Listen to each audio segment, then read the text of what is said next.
Perkenalkan, nama saya Yosa Kriswanti Saragi dengan NIM 25110111073 dengan dosen pengampu Bapak Wayan Eka Paramarta SPD MPD dan Prof. Dr. Nyoman Dantes. Di sini saya akan mempresentasikan yang menjadi ujian tengah semester saya. Yang menjadi materinya yaitu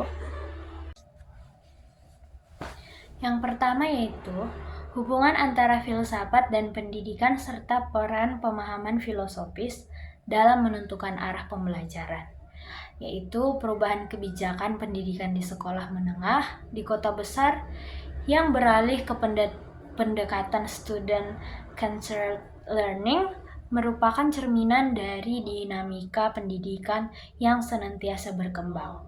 Namun, transisi ini tidak selalu berjalan mulus.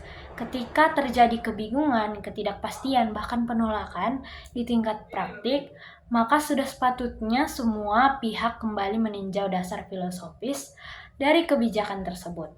Nah, disinilah pentingnya memahami hubungan antara filsafat dan pendidikan, serta bagaimana filsafat dapat menjadi kompas dalam menentukan arah dan tujuan pembelajaran. Materi yang kedua ada filsafat sebagai dasar dan arah pendidikan.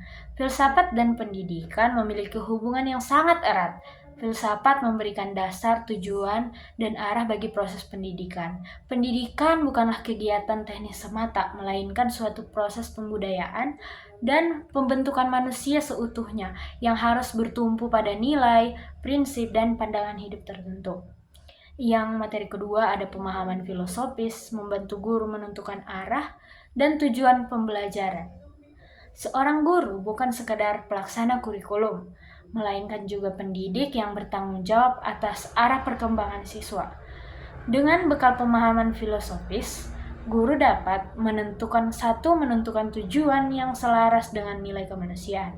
2. Mengembangkan metode yang kontekstual. 3. Menjadi reflektif dan adaptif. Yang keempat, menjaga keseimbangan antara kebebasan dan tanggung jawab. Yang berikutnya yaitu ilmu pengetahuan sebagai fondasi pengembangan metode pembelajaran yang relevan dengan tuntutan zaman. Perubahan kurikulum menuju pendekatan student-centered learning di sekolah menengah kota besar mencerminkan upaya pendidikan untuk menyesuaikan diri dengan dinamika zaman.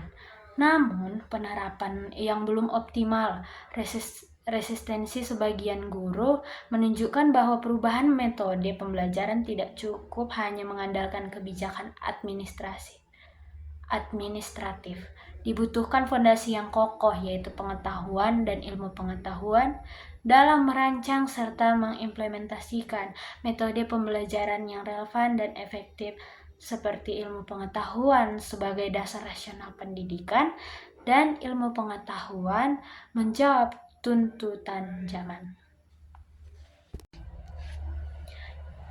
Yang berikutnya ada 3 landasan filsafat ilmu seperti ontologi, epistemologi, dan aksiologi, yaitu dapat membantu guru menyeimbangkan antara pendekatan klasik dan modern. Ontologi yaitu hakikat pendidikan dan peserta didik untuk membahas tentang hakikat realitas, termasuk dalam konteks ini hakikat manusia dan pendidikan dari sudut pandang ontologis. Pendidikan seharusnya diarahkan pada pengembangan manusia secara utuh, baik akal, emosi, moral, maupun sosial. Yang berikutnya ada epistemologi, cara siswa memperoleh pengetahuan. Epistemologi membahas tentang asal-usul dan cara memperoleh pengetahuan dalam konteks pendidikan modern. Teori konstruktivisme menjadi dasar bahwa pengetahuan dibangun secara aktif oleh siswa melalui pengalaman, bukan sekadar diberikan oleh guru. Yang berikutnya ada aksiologi dengan nilai dan tujuan pendidikan. Gabungan pendekatan klasik dan modern dapat dirancang agar tidak kehilangan arah nilai.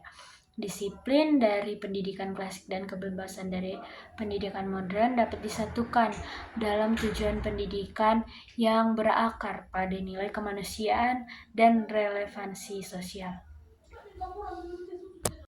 Sekian dari presentasi saya, terima kasih.